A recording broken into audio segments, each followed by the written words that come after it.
آئیے آج ہم آپ کی ملاقات جناب یوسف فتاح سے کراتے ہیں. سماعت فرمائیے ریڈیو آٹوگراف.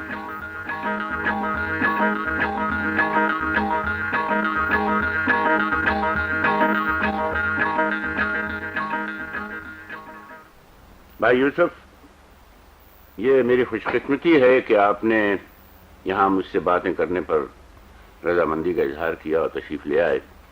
کچھ سمجھ میں نہیں آتا کہ آپ کے متعلق کیا کہوں، آپ کو کیا کہوں، اہل دل کہوں، اہل قلم کہوں، اہل دماغ کہوں، وہ فٹ بالر کہوں، آپ کو شکاری کہوں، آپ کو اساتذہ کا احترام کرنے والا کہوں، آپ کو فن کتابت کا بادشاہ کہوں. کچھ سمجھ میں نہیں آتا کیا کہوں. بہرحال آپ کو مکمل اختیار ہے، چاہے جو سمجھے چاہے جو کہیں.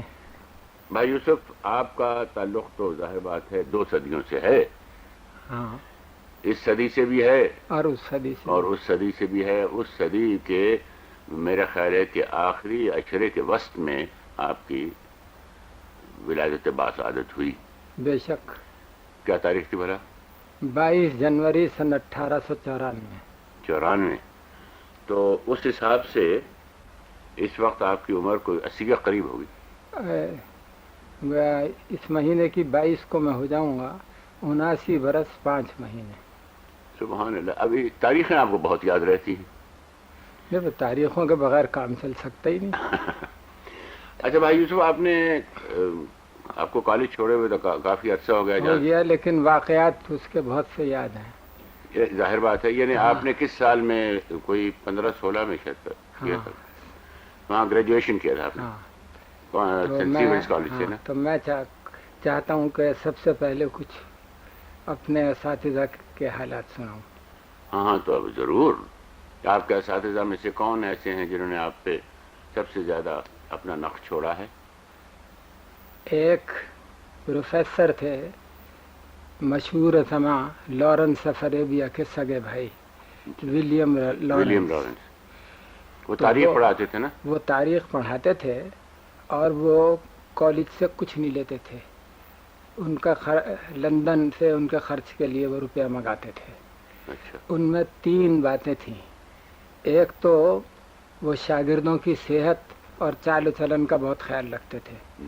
دوسرے تعلیم میں پوری کوشش سے کام دیتے تھے. تیسرے وہ مہینے میں ایک سیر کرائی جاتی تھی. جی، سیر پہ باہر لے جاتے تھے گوٹ. کبھی دریا اور پل کی، کبھی کھیتوں کی اور جنگلوں کی، کبھی جناب علی پہاڑ پہ لے جاتے تھے. تو میں یہ واقعہ سناتا ہوں کہ دریائے جمنا میں اوکھلے کے پاس، جہاں بہت زیادہ گہرا پانی ہے، وہاں کشتی کرائے پہ لے کر اور بہت بڑی کشتی سیر کر رہے تھے. تو ایک دم وہ جو ٹنڈیل تھا وہ رونے لگا. تو مجھ سے ولیم لارنس جو ہمارے سربراہ تھے، انہوں نے کہا what's the matter, why is he vaping. میں نے اس سے پوچھا کہ تم ایک دم رونے کیوں لگے؟ جی ہاں. انہوں نے کہا کہ دیکھو یہ رڈر جو تھا کشتی کا یہ گر گیا نیچے، وہ آلہ جس سے کشتی کو موڑتے ہیں. جی ہاں. تو یہ وہ تھا ملاح کشتی کا؟ ہاں نہیں، یہ وہ تھا انچارج اس کا. اچھا. تو اس نے ولیم لارنس کہ جو نہایت ہی ہمدرد انسان تھا، اس نے یہ کہا کہ آسک ہم how deep is the water. میں نے اس سے کہا کہ پانی کتنا گہرا ہے؟ انہوں نے کہا کوئی 60-70 فٹ زیادہ سے زیادہ. تو میں نے کہا کہ اس سے انگریزی میں، اردو تو نہیں جانتا تھا، میں نے کہا 60 or 70 feet, the water is 60 or 70 feet deep. تو اس نے کہا کہ ask him is the water infested with crocodile or similar animals. میں نے اس سے پوچھا کہ اس میں مگر وغیرہ تو نہیں ہے، آدم خور جانور؟ اس نے کہا نہیں. تو انہوں نے کہا then I'll try to bring out his rudder. تو پھر اس نے کپڑے اتارے اور نیکر اس نے پہنا، اور پہن کے اس نے کشتی کی جو چھت تھی وہاں سے اس نے غوطہ اس طرح سے لگایا جیسے سرکس میں، نہایت خوبصورتی کے ساتھ، اور وہ جناب علی پانی میں سر کے بل. اس کے بہت ہی جلدی ایسا معلوم ہوا کہ چند سیکنڈ میں وہ رڈر نکال کے لے آیا. واہ. اور اس نے یہ کہا کہ مجھے بڑی خوشی ہوئی کہ تم کو تمہاری کھوئی ہوئی چیز مل گئی. میں نے ایسا عمدہ مقرر بھی نہیں دیکھا کہ فی البدی کیسا ہی مشکل مضمون کیوں نہ ہو اور وہ تقریر کرتے تھے. تو انہوں نے جب مجھے معلوم ہوا کہ یہ جا رہے ہیں تو میرے منہ سے ایک دم بغیر سوچے نکلا کہ ڈیتھ اور ڈینجر اویٹس دی آن دی فیلڈ. وہ بہت پرے تھے. ایک نے کہا کیا کہا؟ میں نے کہا ان سے نہ کہنا. وہ یہی ہوا کہ وہ گئے اور گلی پولی کی جنگ میں ہوائی جہاز پہ گولہ لگا اور وہ جناب علی زخمی ہو کے نیچے گرے ہوائی جہاز کے ساتھ. ان کا مگر اس زمانے میں تو زیپلن ہوا کرتے تھے میرا خیال ہے، ہوائی جہاز تو نہیں، زیپلن تو جرمنی کے تھے. اچھا. انگریزوں کے نہیں، انگریزوں کے تو تھی اور تھے. اچھا. اس زمانے کا اساتذہ میں تو مولوی عبدالرحمان صاحب، شمس العلماء مولوی عبدالرحمان بھی. تو غرض یہ ہے کہ ان کا انتقال ہو گیا. جی نا. ان کا ولیم لارنس کا جی وہاں انتقال ہو گیا. تو مولانا عبدالرحمان کا انتقال تو یہاں ہوا؟ وہ ان کا یہاں ہوا. یہاں آپ سے ملاقات رہی ان کی؟ ہاں. اچھا صاحب ایک اور پروفیسر کا سنیے. سن 13 میں اور کچھ اور ساتھی لائبریری میں کھڑے ہوئے تھے اور وہ ضمیمہ پڑھ رہے تھے اخبار پائنیئر کا. تو اتنا الہ آباد والا پائنیئر؟ نہیں، ہاں پائنیئر الہ آباد سے نکلتا. ہاں. تو وہ نہیں، دلی سے بھی نکلتا تھا اس زمانے میں. ہاں. اچھا. ضمیمہ اس کا، اخبار نہیں، ضمیمہ خبروں کا. تو اب پروفیسروں نے ہمارے چہرے پہ جو پژمردگی دیکھی تو انہوں نے کہا کیا بات ہے. تو ان کو میں نے اخبار کا صفحہ دکھایا تو اس کے جواب میں پروفیسر شارپ تھے. ایسا شاندار آدمی بھی کم ہوگا. بہت اونچا قد، بہت ہی خوبصورت، تو اور بہت ہی نیک.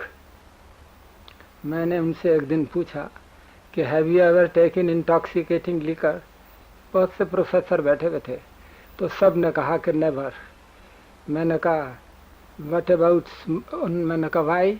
انہوں نے کہا because it is prohibited according to religious law. تو میں نے کہا ہیو یو ایور اسموکڈ؟ انہوں نے کہا we have never use tobacco in any form. پھر کھانے کے متعلق تو انہوں نے کہا ہم صرف اناج اور پھل اور ترکاریاں اور کوئی کچھ گوشت نہیں کھاتے، گوشت بھی نہیں کھاتے تھے. تو ان کا سنیے. تو جب ان کو اخبار کا صفحہ دکھایا تو اس میں خبر تھی کہ بلغاریوں نے یورپین ترکی کے دارالحکومت ایڈریانوپل پہ قبضہ کر لیا اور ہمیں خلیفۃ المسلمین سے بڑی عقیدت اور الفت تھی. سلطان عبدالحمید سے؟ نہیں، بس وہ جو بھی تھے اس زمانے میں، اس زمانے میں وہی تھے. تو بڑا رنج ہوا. تو پروفیسر شارپ نے کہا سب کی طرف سے، پروفیسر جو اور انگریز تھے، انہوں نے کہا کہ our sons, we too have read this news. We were literally shocked. We sympathize with you in this national calamity. تو غرض اطمینان سا ہوا. اس کے بعد ہم سب کے سب چلے گئے. جب ہم کوئی 30-40 قدم گئے ہوں گے کہ انہوں نے آواز دی کم کم دیر از گڈ نیوز. غرض ہے کہ ہم آئے. تو انہوں نے کہا the Turkish nation by the grace of Almighty Providence is endowed with superhuman attribute of elasticity. Before long, they are apt to regain what they have lost. So, you must be patient. Banish all worries from your heart. غرض یہ کہ یہ اور بھی طبیعت خوش ہوئی. تو اب عجیب بات دیکھیے کہ چند ہفتے گزرے نہیں تھے کہ جنرل خورشید پاشا نے ایڈریانوپل کو دوبارہ فتح کر لیا. اور ان نے آدمیوں کی بات کیسی صحیح نکلی. آپ کے مضامین کیا تھے بی اے میں؟ وہ مضامین سائنس اور ہسٹری اور عربک اور انگلش. تو عربک کون پڑھاتا تھا؟ مولوی عبد الرحمان صاحب. مولوی عبد الرحمان. اچھا صاحب، ان کا مولوی عبد الرحمان کو سنیے. ایک دن وہ کہنے لگے کہ یوسف لکھتے کیوں نہیں؟ میں نے کہا میرے ہاتھ میں سخت تکلیف ہے، میں قلم بھی نہیں پکڑ سکتا. تو ان کو آ گیا غصہ. حالانکہ کالج میں کے آداب کے خلاف ہے یہ، لیکن چونکہ مسلمان تھے اس لیے انہیں آ گیا غصہ. اچھے مسلمان. ہاں، وہ مارنے کے لیے اٹھے. اتنے میں گھنٹہ بج گیا. اس کے بعد پروفیسر کوکن کا گھنٹہ تھا. وہاں ہم گئے تو وہ بھی انہوں نے بھی نوٹ لکھوائے.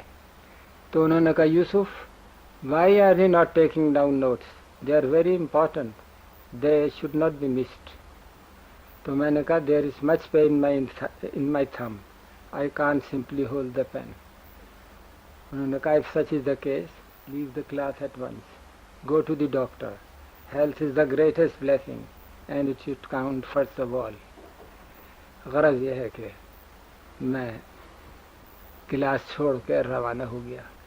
ابھی 5-7 قدم ہی چلا تھا کہ انہوں نے کہا ویٹ کم ٹو می. میں گیا. انہوں نے کہا لیٹ می سی. میں نے اس کو دکھایا انگوٹھا.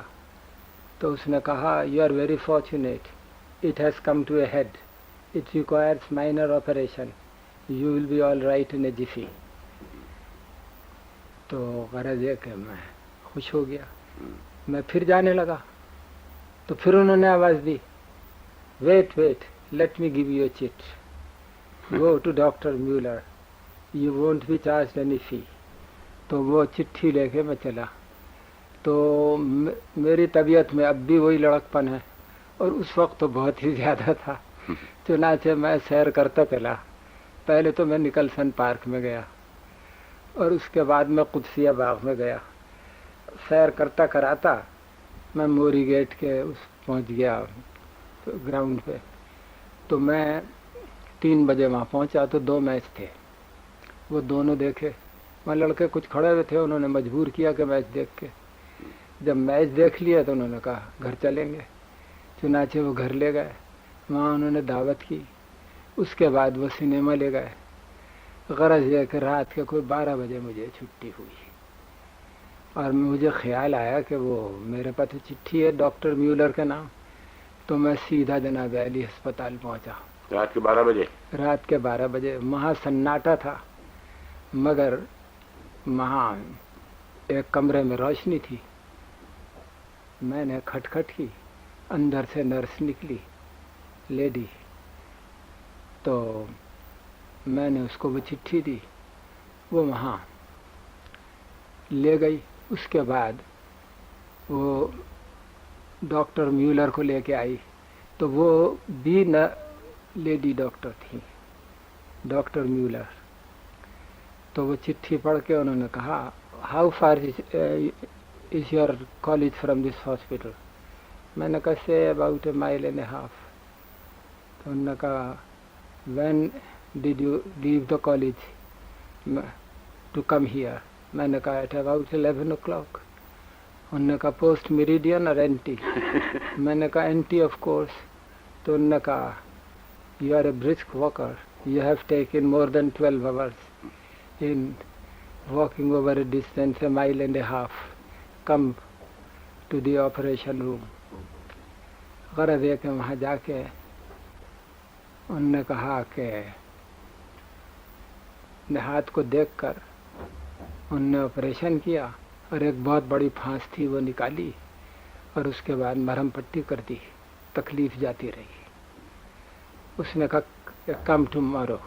میں چلنے لگا تو انہوں نے آواز دی ویٹ.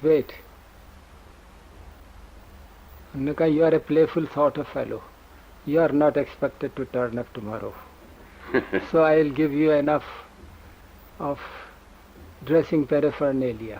تو انہوں نے سچ ہی کہا تھا. تو قبلہ یہ جو آپ کالج کی اپنی سرگرمیاں بتا رہے ہیں اور اساتذہ سے اپنا تعلق اور تعلق قلبی بتا رہے ہیں، اس تمام ہنگامے میں آپ کے جو فن کتابت ہے اس کی تعلیم و تدریس کس طرح ہوتی رہی؟ بھائی وہ تو بات یہ ہے کہ میں نے یہ فن کسی سے نہیں سیکھا، کسی اپنے سے والد سے، کسی سے نہیں، دین محمد صاحب سے؟ کسی سے بھی نہیں۔ بات یہ ہے کہ ان کے والد کے شاگرد آتے تھے جی اور میں چھوٹا سا تھا، تو وہ بحث ہوتی تھی وہاں، تو 2-3 حرف لکھے جاتے تھے بس، کبھی الف، کبھی بے، کبھی نون، کبھی واو، تو میں ہار جاتا تھا۔ جب وہ میں ہار جاتا تھا، میرا خط سب سے خراب نکلتا تھا، تو پھر میں وہ گاؤ تکیہ رکھ کے وہ ناشتہ کر کے پھر میں ماتم شروع کرتا تھا، رونا پیٹنا ہارنے کی وقت پہ۔ اچھا، تو ایک دن والدہ نے والد سے کہا کہ اس کا رونا پیٹنا نہیں دیکھا جاتا، آپ اسی کا خط اچھا بتا دیجیے۔ تو انہوں نے پہچان لیا، بس دوسرے دن سے میں میرا خط وہ اچھا بتاتے تھے، میں جیت جاتا تھا۔ بس وہ چند دن کے بعد میں نے خواب میں والد کے پیر کو دیکھا، کشمیر کے تھے وہ۔ انہوں نے کہا تمہیں لکھنے کا شوق ہے؟ میں نے کہا ہاں۔ تو انہوں نے میرا ہاتھ پکڑ کر الف، بے، جیم، دال، رے، یہ 5 حرف لکھوائے، اور اس کے بعد وہ آنکھ کھل گئی۔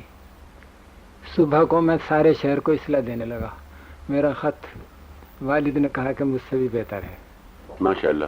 تو آپ کے والد اچھا، صاحب، تو میں نے اجرتاً تو تختیاں لکھی لیکن مشق کے طور پہ نہیں، بس وہی بچپن میں 2-4 حرف لکھتے تھے وہی۔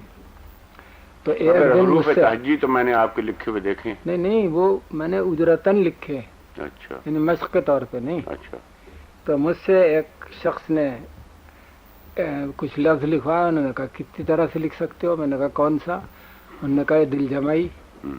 تو میں نے 480 طریقے پہ اس کو لکھ کے دکھا دیا۔ دل جمعی، ہاں لفظ ذرا مشکل ہی والا۔ ہاں مشکل۔ اچھا قبلہ، مجھے یہاں پہ تو انگریز جو تھے جی وہ کہا کرتے تھے کہ دنیا میں سب سے نفیس خط نستعلیق ہے، تو انہوں نے کہا کہ it is just like a bunch of fruits. اچھا قبلہ، مجھے اس پہ یاد آتا ہے کہ آپ کے والد صاحب قبلہ نے غلاف کعبہ لکھا تھا، ہاں تو اس میں آپ کی بھی شرکت تھی۔ ہاں، تو یہ کب کا واقعہ جب انہوں نے غلاف کعبہ لکھا تھا؟ مجھے کچھ تاریخ صحیح یاد نہیں ہے، اگر میں کہیں دیکھوں جی، تو کچھ یادداشتیں پرانی ہیں۔ تو آپ کی عمر اس وقت کیا ہوگی؟ میں تو اس وقت گویا پوری طاقت تھی جس میں۔ اچھا، تو آپ نے کیا کیا تھا؟ والد لکھتے تھے اور میں اس کی پرداز کرتا تھا، اچھا، اور کیا کرتے تھے؟ پرداز یعنی باہر اچھا کے پہ لائن، اچھا۔ اور بہن اور والدہ یہ رنگ بھرتی تھیں۔ آپ کی والدہ محترمہ بھی ہاں، کاتب تھی؟ تو بڑے بھائی بھی پرداز کرتے تھے، مگر زیادہ تر بھائی نہیں۔ قدیر صاحب، اللہ زیادہ کا تر رحمت نہیں۔ کرے، ہمارے بڑے دوست تھے وہ۔ ہاں اچھا، تو وہ بھائی قدیر کے یہ غلاف کعبہ لکھنے کے بعد وہ تو میں نے دیکھا نہیں، محروم ہوں اس سے، لیکن ایک ان کا کار نمایاں بہت دیکھا تھا، وہ انارکلی میں ایک دکان ہوا کرتی تھی لاہور میں، اچھا، کرنال شاپ۔ ہاں، تو وہ انہوں نے دیوار پہ، ایک سیدھی دیوار پہ، بلند دیوار پہ، وہ ناقدروں نے وہ دیوار ڈھا دی اور اس کو پتہ نہیں کہیں رکھا یا نہیں رکھا۔ تو اس زمانے میں شوق تو تھا ہمیشہ مجھے خط دیکھنے کا۔ نہیں وہ تو آپ کو تو ہر تو بھائی وہ نام کوئی 70 فٹ کا تھا میرا خیال ہے۔ ممکن ہے، مجھے تو کچھ خیال نہیں۔ بھائی کرنال شاہ آپ نے لکھا ہوا نہیں دیکھا؟ نہیں مجھے یاد ہے، لیکن اب یہ پتہ نہیں کہ وہ کتنے فٹ تھا، ہاں لیکن پوری دیوار پہ تھا میرا خیال ہے، 70 ہاں، فٹ وہ کے قریب تھا۔ تقریباً ایسے ہی ہوگا۔ تو ہم نے تو ناپا نہیں، لیکن اس زمانے میں یہ چرچا تھا اس کا بہت۔ میں یہ عرض کرتا ہوں کہ یہ سیدھی دیوار جو اتنی بلند جا رہی ہے، اس کے اوپر انہوں نے کس طرح لکھا تھا، یا اگر آپ نے نہیں دیکھا تو یہ فرمائی کہ کس طرح لکھا تو ہوگا؟ نہیں، اس کے لکھنے کا قاعدہ یہ تھا کہ سیڑھی لگاتے تھے اور ایک حرف لکھا، پھر وہ سیڑھی کو سرکایا، پھر دوسرا، اس طرح سے۔ تو وہاں پہلے وہ کوئی خاکہ بناتے تھے اس کا؟ نہیں، پہلے ذرا سا نشان کر دیا جی، اور پھر نشان کرتے کرتے وہ اتر کے پھر دیکھا تو پھر پکا کرنا، پرداز کرنی شروع کر دی۔ تو ان کو بہت ہی وہ مشاق تھے، اور انگریزی میں کے خط میں ان کا جواب نہیں ہوا. والد صاحب کا یا منشی قدیر صاحب کا؟ نہیں، بھائی کا. اچھا، بھائی قدیر کا. ہاں، شکستہ خط جو ان کا ہے اس سے بہتر ہندوستان میں کسی نے نہیں لکھا. ہاں صاحب، کسی زمانے میں تو خط شکستہ بڑی ایک سرد. اچھا، اردو بھی خط شکستہ ان کا بہت اچھا تھا، وہی اچھا، مگر انگریزی میں ان سے اچھا لکھنے والا نہیں. ہوا. تو یہ آپ نے فرمایا شروع میں کہ آپ نے کسی سے تعلیم نہیں پائی، نہیں، خط لیکن نہیں اثر تو والد صاحب قبلہ نہیں، وہ کا اثر تو پھر رہتا ہی ہے نا. یعنی اب بھی یہ ہے کہ جو لکھا ہوا اچھا دیکھتے ہیں اس میں کوئی اچھی بات ہوتی ہے تو اس کو اختیار کر لیتے ہیں. اچھا، یہ لاہور قرآن کی جو شریف کتابت ہے، وہاں حضور نے فرمایا خزما صفا و داما قدر، جی، جو اچھی چیز ہے وہ لے لو، جو بری چیز ہے وہ چھوڑ چھوڑ دو. دو. تو ہمارا یہ ہر ایک معاملے میں اصول ہے. اچھا قبلہ، دلی کا خط جو ہے، ہاں. قلم جو ہے دلی ہاں، کا، اور کرسی جو الفاظ ہاں، کی ہے، ہاں. وہ کرسی الفاظ کی لاہور کے کرسی سے مختلف ہے. ذرا ہاں زیادہ نہیں. صاحب، مجھے تو بہت فرق نظر آتا ہے. نہیں، وہ تمہیں یوں فرق نظر آتا ہے نا کہ تم خوش نویس نہیں ہو. بڑا بدنویس. نہیں، بدنویس بھی نہیں ہو. اچھا، یہ قبلہ، یہ جو دوسرے ہمارے مزارات پہ اور پرانی عمارتوں پہ اور مساجد میں جو آیات قرآنی لکھی ہوتی تھی، تو یہ بھی پہلے خوش نویس لکھتے ہوں گے؟ تو پہلے خوش نویس، تو وہ کاغذ پہ لکھتے تھے پہلے؟ ہاں، پہلے کاغذ پہ، پھر اس کا ٹریسنگ. یعنی میں نے تو یہاں تک دیکھا کہ جب بڑی محراب ہو تو ظاہر بات ہے کہ جو اوپر کے حروف الفاظ ہوں گے وہ نیچے سے دور سے دیکھیں گے تو چھوٹے نظر آئیں گے، لیکن اس پیمانے سے وہ لکھتے تھے کہ وہ سب خط جو ہے پورا برابر نظر آتا. نہیں، وہ جانتے تھے جو فن اقلیدس، تو جو چیز دور سے دور ہوتی ہے وہ چھوٹی ہوتی چلی جاتی ہے. جی. انہوں نے اس طرح سے لکھا ہے کہ وہ پاس سے بھی عمدہ اور دور سے بھی عمدہ، یہ ان کا کمال ہے. اچھا، میں نے کئی یہاں دیکھے کہ کوئی وہ نمائشیں ہوئیں خوش نویسی کی اور یہ وہ، آپ کبھی کوئی اپنی چیز کسی مقابلے میں نہیں بھیجتے؟ نہیں، بات یہ کہ کچھ وہ اس کے لیے کچھ فرصت چاہیے، پہلے سے اطلاع ہو جائے تو اب کبھی ہوگا تو میں لکھ دوں گا. قبلہ، بات یہ ہے، مجھے اچھی طرح یاد ہے بھاولپور میں ایک دفعہ ہوئی تھی اور کوئی 4 مہینے آپ کے پیچھے پھرے کہ صاحب کچھ ہی لکھ دیجئے، 4 نہیں، السلام علیکم لکھ دیجئے، 4 مہینے نہیں، مگر آپ نے کچھ کر کے نہیں دیا. چنانچہ آپ کی کتابوں کے سرورق جو ہیں وہ ہم نے وہاں لگا دیے تھے. ہاں، تو یہ تو غلط بات ہے نا صاحب. نہیں، اب کیا اگر نمائش ہوئی اور آپ نے کہا تو میں ہاتھ سے لکھ کے دوں گا. اچھا، تو یہ فرمائیے، اور وہ اس کی گزشتہ کی تلافی ہو جائے گی. ہاں جی، یہ کر دیں گے اپنا وعدہ پورا. نہیں، وہ تو ایک حدیث ہے، اذل کریم و اذا وعدہ وفا، کہ جب وہ ایک شریف آدمی وعدہ کرتا ہے تو اس کو پورا کرتا ہے، بجا ہے، چاہے دیر سے کرے. اچھا قبلہ، یہ ایک آپ کے مجھے بہت سے احسانات ہیں، ایک احسان اور کر دیجئے کہ یہ بتائیے کہ آپ کو یہ فٹ بال کا چسکا کب سے پڑا؟ بات یہ ہے کہ حضرت ذوق جو بادشاہ شاہ دہلی کے استاد تھے، ان کے شاگرد رشید داغ اور داغ کے شاگرد رشید بے خود، ان کے گھر میں ہم رہتے تھے. گویا ہم اوپر رہتے تھے، وہ نیچے رہتے تھے. تو ان کے بھائی امین الدین بے خود صاحب کے، ہاں، دلی میں بلکہ تمام ہندوستان میں اور شاید دنیا میں ایسا کھلاڑی نہیں ہوا فٹ بال کے. وہ آنکھیں بند کر کے بال کو کنٹرول کر سکتے تھے، یہ ان میں کمال تھا. تو اس وجہ سے مجھ کو بھی شوق ہو گیا اور وہ میرے استاد، اور انہوں نے مجھ کو فٹ بال کھیلنا سکھایا. یہ فیروز شاہ کوٹلے پہ جاتے ہوں گے؟ تو ایک پروفیسر، کوٹلے پہ جاتے تھے آپ؟ بیسیوں میں گراؤنڈ تھے سب جگہ. تو ایک انگریز تھا، نیل، فوجی تھا، وہ ماہر فٹ بال تھا. اس نے ان کو سکھایا اور انہوں نے دلی والوں کو اور مجھ کو. تو اس شوق کو تو بہت عرصہ ہو گیا، ابھی تک آپ کو شوق ہے فٹ بال؟ نہیں، بات یہ ہے کہ اس سے بہتر کوئی کھیل ہی نہیں ہے. تو جو سبق نماز کا ہے وہی اس کھیل کا ہے. نماز کا مقصد یہ تھا کہ فرصت ہوگی، لوگوں کو فرصت ہو جائے گی کام سے، تھکن دور ہو جائے گی، ہاتھ پیر دھل جائیں گے، یہ آپس میں مل بیٹھیں گے، کچھ ورزش ہو جائے گی، کوئی خدا کا خوف دل پہ طاری رہے گا۔ تو کھیل کا مقصد کیا تھا کہ ان کو ریفری کا کہنا، بڑوں کا کہنا افسروں کا کہنا ماننے کی عادت ہو جائے گی۔ ڈیوک آف ویلنگٹن نے یہ لکھا کہ we learn the art of defeating the enemy on football ground. اچھا، دوسرے فٹ بال میں بات یہ ہے کہ تمام جسم کے اعضاء کام آتے ہیں، سر کی بھی ورزش ہوتی ہے، گردن کی بھی ہوتی ہے، پشنگ میں کھموں کی ورزش ہوتی ہے، اور جناب علی ٹانگوں کی ہوتی ہے، اور گول کیپر کو ہاتھوں کی ہوتی ہے۔ اب یہ میں پیر سے 10 وزن کی کک کر سکتا ہوں اب بھی اب صرف اتنا ہے کہ سانس نہیں ہے، دوڑ نہیں ہے، لیکن وہ پیروں میں جو ایک ہے وہ ہے ماشاءاللہ۔ تو اب وہ بات یہ ہے کہ یہ مجھے دنیا میں سب سے زیادہ نفرت بڑھاپے سے ہے، تو میں اس فکر میں ہوں کہ کوئی گاہک مل جائے تو 5 روپے میں یہ بڑھاپا بیچوں۔ کیا 5 روپے میں بڑھاپا بیچ دوں اور 10 روپے یا 15 یا 20 یا 25 تک ملا کے پھر میں جوانی خریدوں۔ پھر کیا کرے گا اگر جوان ہو گئے سر نہ ہوتا؟ تو پھر فٹ بال۔ اچھا، وہ تو آپ کو تو حسن صرف تو وہ جوانی میں نظر آیا تھا۔ نہیں، وہ تو ہم جو کھیلتے تھے بال لے کر تو یہ معلوم ہوتا تھا کہ زمین پہ کچھ دیکھو تو دل فریبی انداز نقش پا، موج خرا میں یار بھی کیا گل کتر گئی۔ تو وہ لوگ آتے تھے اور میرے پیروں کو دیکھا کرتے تھے جس وقت میں بال لے جاتا تھا۔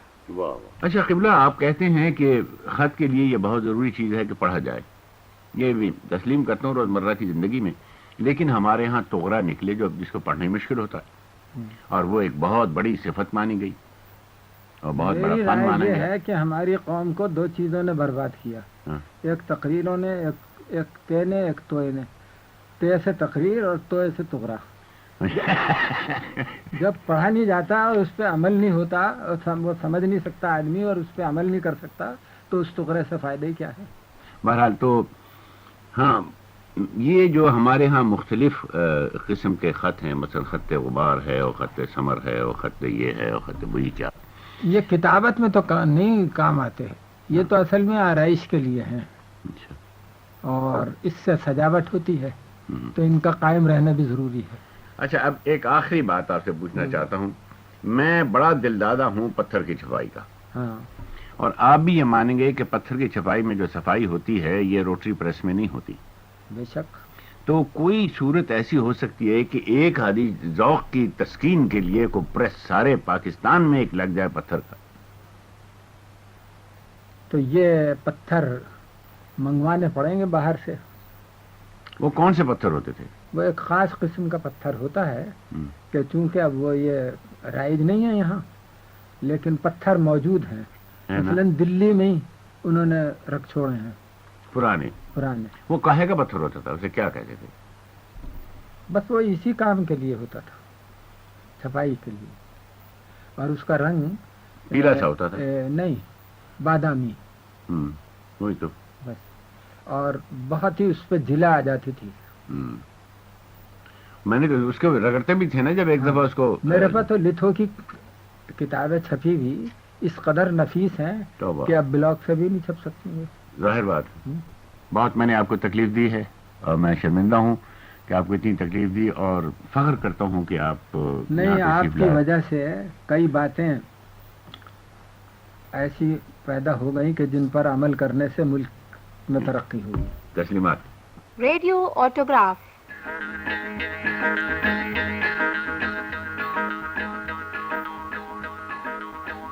ابھی آپ نے جناب یوسف خطاط کا انٹرویو سنا۔ انٹرویو لے رہے تھے جناب ZA بخاری۔ ملاقات کی ترتیب و پیشکش عقیل اشرف۔